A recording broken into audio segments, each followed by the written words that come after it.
down in the bottom left-hand corner of Antiga Shipyard, we have our teal Zerg player from Karont3 Esports trying to tie things up for them. It is LOL versus XD. And his opponent throwing out the good luck in the top right-hand corner. Winner of game number 1. Winner of his last 6 games in a row in Team Arena Challenge 3. From Empire, our green Terran player, Beastyqt. Yeah, we should really start keeping track of this. You know, win streaks for the players, because I don't think anyone's won 6 in a row yet this season, because I'm trying to think of another chance or another game where we had someone who had an all-kill the previous week come in and start for their team again. There might have been another occasion with that. I might have to go back and look at the stats, but we'll see. Yeah, we still have yet, I'm trying to think, who are our outstanding all kills at the moment. Well, let's see, Tasia over Prime was the last one that I can think of. So, and Liquid is going to play against Slayers, and I don't know if he'll be leading off for him. So, yeah. But could be there. We'll find out. You never know. That SUV freaking out. He's so excited to build that barracks, and there he goes. Oh, I love it. I love building things. Looks like a lot of fun. Yeah. Really? I don't know. You just like put your drill into something and then you watch it build itself, essentially. Yeah, I know. I mean, like, and it doesn't matter where you're building it from. You can kind of just move to whatever portion when a drone attacks you, and it just still builds. So. Yeah, I don't know, man. I mean, that's just the beauty of Terran technology, right? I mean, it's so easy to build buildings. You just poke it a little while. It doesn't matter where you poke it from. As long as you poke that building, it'll continue to be constructed. If only they could do a better job with mules. That's all I'm saying. Yeah, I know I come back to that a lot, but you know, nobody's poking those mules. That's the problem. I guess so. They just get thrown from outer space and walked and hurtled onto the planet. That's really it, you know. Yeah. No one's really built to wistand those kind of pressures. Yeah, if they dropped out of a medevac, they'd do a little bit better. Yeah. I think. I just want to know how we use helicopters in space, speaking of the Banshees, because there's no air to push. So. Well, maybe there's air on this. It's terraformed, right? Yes. This is just a big space rock. I'm not sure what you can call this. There might be like a little bubble of air. I suppose so. Maybe each one of the blades on the helicopter has a little like ion rocket, right? Oh, that's good. I like that. That is okay with me. I should be writing the lore. Essentially, they're just spinners. Really, is the. That's right. It's just some bling for the Terran army. I'm cool with that. That's about it. Yeah. They're like, I got 22-inch blades on my Banshee. Yeah. At 99 problems, but my spinners ain't one. Wow. Well, all right. Well, we've gotten to that level, so it's time to kind of steer things back to the game before this casting bus drives off the cliff. That's true. It already has, really. We just need to make sure we save all the poor children inside. We have little helicopter blades on the casting bus to fly it back onto the cliff. That's right. That's right, Even kids. If they are just for show. You're saved. That's right.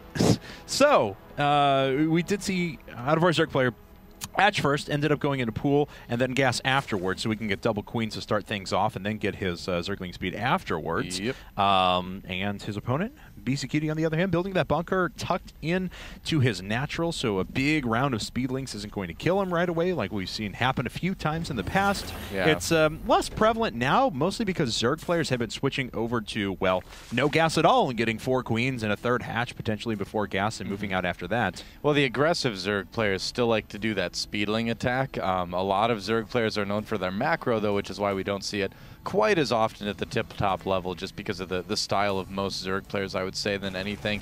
And even having that bunker out there doesn't necessarily mean you're not going to take damage. It certainly helps a lot, but you can see Beastyqt right now, if we look at that bunker again, is actually building supply depots in front of it, and that's really what makes this position pretty unbreakable. So yeah, he's going to be pretty safe.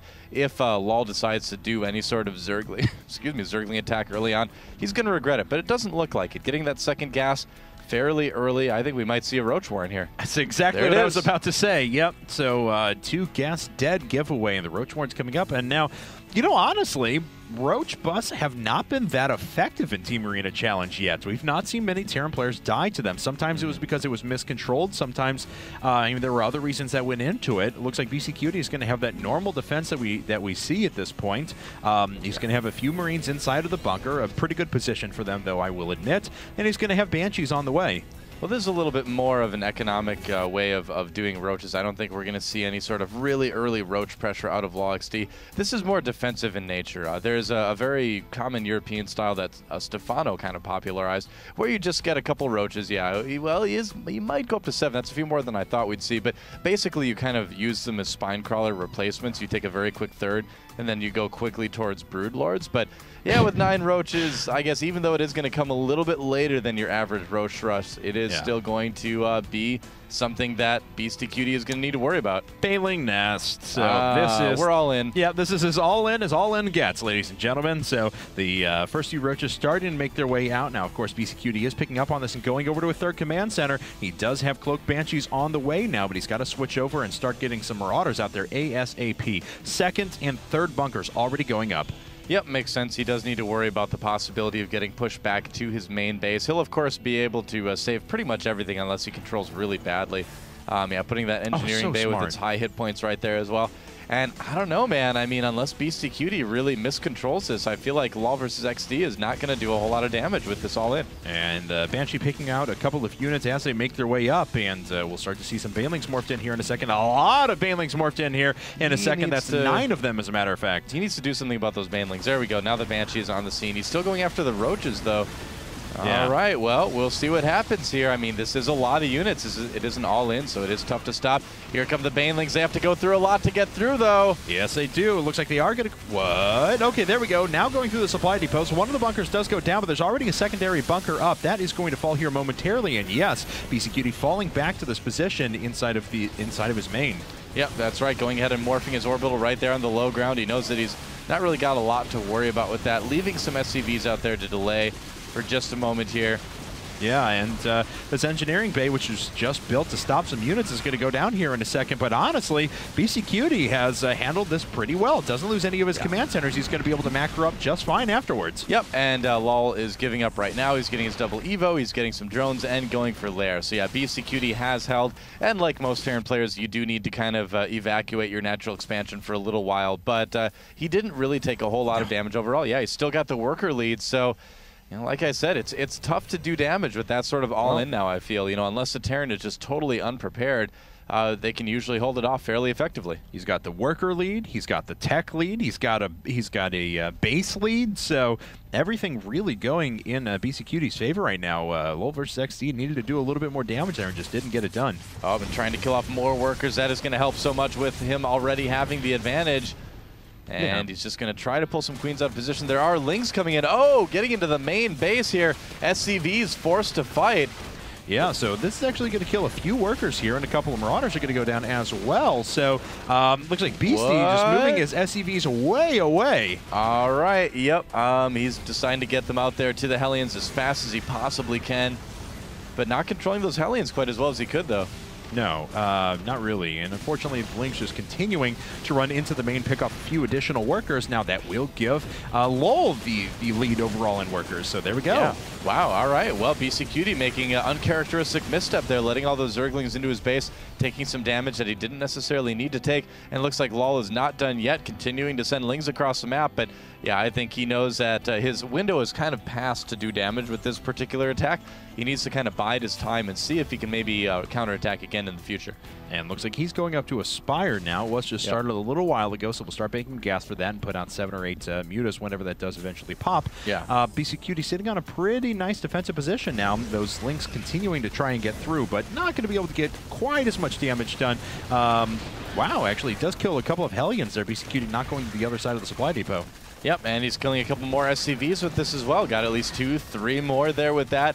And you know what Beastyqt is really lacking right now is units that shoot up. He's got 1 Marine, and that is his entire anti-air. So when these Mutas hit, he may just die. Oh, but Cloak Banshees, they might kill that Spire. In fact, they will. Oh, my God. That was huge. Forcing the cancel on that Spire actually just probably saved Beastyqt the game right there. All right. Well, he's going to go after the spawning pool now, and there's not a lot here to deal with this. And 4 Banshees can DPS down the Spore Crawlers very, very quickly. Yeah. Looks like they're just going to go ahead and kill the spawning pool, though, and get out of town. It goes down. No more Zerglings coming out.